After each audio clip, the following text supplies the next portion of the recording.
এই ভিডিও থেকে শিখতে পারবেন কিভাবে খুব সহজ নিয়মে আয়তলেখ অঙ্কন করতে হয়। আয়তলেখ অঙ্কন করার জন্য কলাম লাগবে 3টা, এর মধ্যে 2টি হচ্ছে শ্রেণীব্যাপ্তি আর গণসংখ্যা। এটি স্ক্রিনে দেখতে পাচ্ছেন বা প্রশ্ন দেওয়া থাকে, এই 2টা কলাম ভিত্তিক লিখে ফেলতে হবে। আর মেইন একটা তথ্য হচ্ছে শ্রেণীব্যাপ্তিগুলো অবিচ্ছিন্ন থাকতে হবে। অবিচ্ছিন্ন বলতে এখানে যে প্রথম শ্রেণীব্যাপ্তি আছে 45 থেকে 49, এর উচ্চসীমা হচ্ছে 49 আর পরবর্তী শ্রেণীর নিম্নসীমা হচ্ছে 50। তাহলে এটার উচ্চসীমা আর পরবর্তী শ্রেণীর নিম্নসীমা দুইটা একই রকম হতে হবে, কোনো পার্থক্য থাকতে পারবে না। এখানে আমরা দেখতে পাচ্ছি 49, এখানে হচ্ছে 50, মাঝখানে এক গ্যাপ আছে, দুইটাকে একরকম করতে হবে, গ্যাপ হচ্ছে 1। এই কারণে যদি একের অর্ধেক করে আমরা অর্ধেক করলে পাওয়া যায় 0.5 পাওয়া যায়। তাহলে উচ্চসীমাটাকে 0.5 বাড়িয়ে দিতে হবে 49.5, 54কে বাড়াতে হবে 0.5, এভাবে সবগুলোকে উচ্চসীমাগুলোকে 0.5 বাড়িয়ে দিতে হবে। আর নিম্নসীমা যেগুলো আছে 45, এগুলোকে 0.5 কমিয়ে দিতে হবে। যেমন 45 থেকে যদি আমরা মাইনাস করি 0.5, তাহলে ক্যালকুলেটরের সাথে করা হয়, পাওয়া যাবে 44.5। 50 থেকে যদি 0.5 মাইনাস করা হয় তখন এটা আসবে 49.5, 69.5। দেখা যাচ্ছে এখানে যে উচ্চসীমা ছিল 49.5 আর নিম্নসীমা হচ্ছে 49.5, দুইটা সেম হয়েছে। দুইটা সেম হলে এটাকে বলা হচ্ছে অবিচ্ছিন্ন, মাঝখানে গ্যাপ নাই। তাহলে আমাদের আয়তলেখ অঙ্কন করতে সুবিধা হবে। এমনকি আয়তলেখ অঙ্কন করার জন্য অবশ্যই দুইটা সেম থাকতে হবে। যদি কোনো প্রশ্নে সেম থাকে দুইটা, তাহলে তো অবিচ্ছিন্ন করতে হবে না। আর এরকম যদি পার্থক্য থাকে তাহলে এইভাবে অবিচ্ছিন্ন করতে হবে।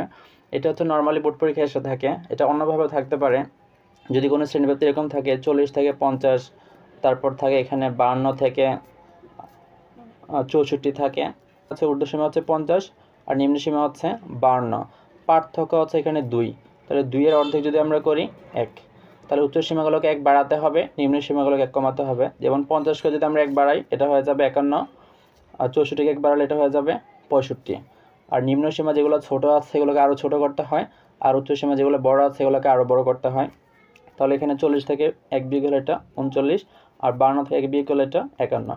পরবর্তী স্টেপ হচ্ছে প্রথমে ছকটা করার পর নিজে 3টা তথ্য লিখতে হয়। আমরা আয়তলেখ, গণসংখ্যা, বহুভুজ, জটিল রেখা যেখানেই যে অঙ্ক করতে যাই প্রত্যেকটাতেই এরকম 3টা তথ্য লিখতে হয়। শুরুতে হচ্ছে x অক্ষ বরাবর অবিচ্ছিন্ন শ্রেণীব্যাপ্তি এবং y অক্ষ বরাবর গণসংখ্যা স্থাপন করি, এই তথ্যটা লিখতে হয়। দ্বিতীয় স্টেপ হচ্ছে যে গ্রাফ পেপারে আমরা কীভাবে অঙ্কন করব সেটা বিবরণ। এটা হচ্ছে x ও y অক্ষ বরাবর ক্ষুদ্রতম বর্গ এক বাহু সমান 1 একক। আমার পরামর্শ থাকবে প্রত্যেকটা গ্রাফ অঙ্কন করার সময় 1 বাহু সমান 1 একক ধরি, এই কথা পরামর্শ থাকবে যে প্রত্যেকটা গ্রাফ অঙ্কন করার সময় সবসময় আমরা 1 বাহু সমান 1 একক এই কথাটা লিখব। পরবর্তী স্টেপ হচ্ছে যে 0 হতে 44.5 পর্যন্ত আছে বোঝাতে ভাঙা চিহ্ন ব্যবহার করি। এই 44.5 এটা কী করে বুঝবে এখানে লিখতে হবে না অন্য কোনো সংখ্যা লিখব। আমাদের দেখতে হবে এখানে অবিচ্ছিন্ন শ্রেণীব্যাপ্তি যে নিম্নসীমা আছে 44.5, এখানে যে তথ্যটা থাকবে এটাকে আমরা লিখব 0 হতে 44.5 পর্যন্ত। হচ্ছে গ্রাফ অঙ্কন। গ্রাফ অঙ্কন করার সময় প্রথমে x অক্ষ আর y অক্ষ লিখতে হয়। এখানে আমি কলম দিয়ে রাখছি, পরীক্ষা হলে অবশ্যই পেন্সিল রাখবেন যাতে ভুল ত্রুটি হলে এখানে মুছে ফেলতে পারেন।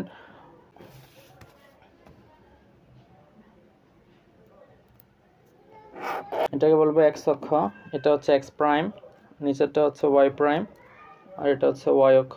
যেখানে ছেদ করে সেটাকে বলা হয় মূলবিন্দু। x অক্ষ বরাবর হবে অবিচ্ছিন্ন শ্রেণীব্যাপ্তি, y অক্ষ বরাবর হবে গণসংখ্যা। ফার্স্ট টাইম যেটা আছে এটা বসাই 44.5 থেকে 49.5 পর্যন্ত। মনে করি এটা হচ্ছে 44.5, যে সংখ্যাটা দেওয়া আছে এটা লাল রেখা বরাবর পড়লে এটা ভালো। আর এগুলো হচ্ছে 44.5 পর্যন্ত আছে বোঝাতে আমরা ভাঙা চিহ্ন ব্যবহার করি। তাহলে এখানে সত্যি 44 ঘর নাই, যাতে 44 ঘর আমাদের কোনো কাজে লাগবে না। ছোট্ট একটা 10 ঘরের মধ্যে 44-এর কাজটা দেখানো হয়েছে। শুধু 44 যদি এভাবে হিসাব করা 10, 20, 30, 40, 44 ঘর হলে এই গ্রাফটা অপচয় হয়ে যাবে আর মেইন গ্রাফ আঁকার জন্য এখানে জায়গায় থাকবে না। 44, তারপর হচ্ছে এটা 44 থেকে 49.5, 45, 46, 47, 48, 49, এটা হচ্ছে এই বরাবর হবে 49.5।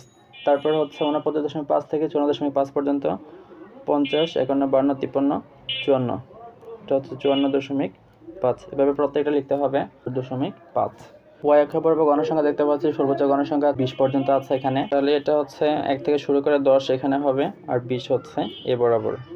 এখন মেইন গ্রাফ অঙ্কন করব। অঙ্কন করার নিয়ম হচ্ছে সবসময় অবিচ্ছিন্ন শ্রেণীব্যাপ্তি বরাবর যে 44.5 থেকে 49.5 পর্যন্ত এই বরাবর গণসংখ্যা স্থাপন করতে হয়।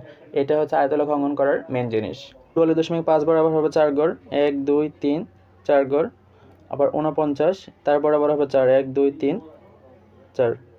তারপর এটাকে যোগ করতে হবে স্কেল দিয়ে, অথবা যেহেতু ছোট আছে এভাবে করা যায়।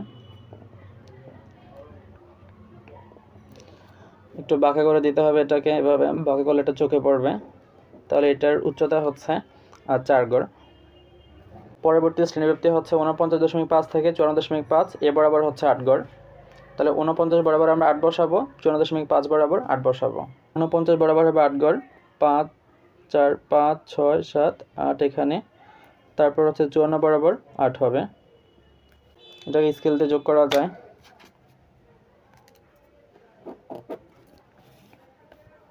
স্কেল দিয়ে করলে এটা ভালো সোজা হবে।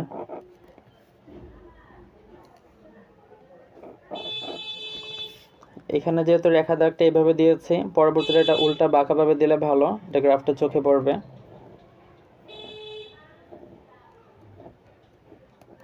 তৃতীয় স্টেজে আছে এখানে 54.5 থেকে 59.5 পর্যন্ত, যেটা হচ্ছে 10। তাহলে আমরা 54 বরাবর 10 বসাবো, 59.5 এই বরাবর 10 বসাবো।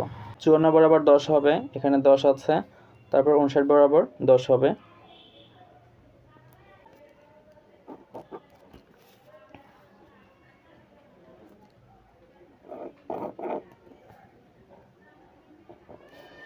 রেখা এখানে যেটা এইভাবে দেওয়া হয়েছিল এখন উল্টা দেওয়া হবে, এটা হচ্ছে চোখে পড়ার জন্য যে গ্রাফটা এটা কীরকম।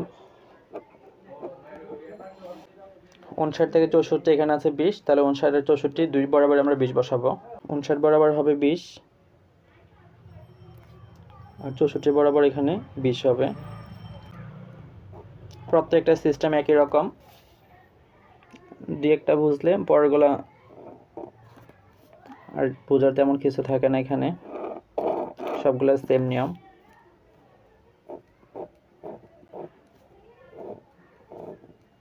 সেম নিয়মে যদি আমরা 64 থেকে 69 পর্যন্ত 12 এখানে বসাই, এটা আসবে।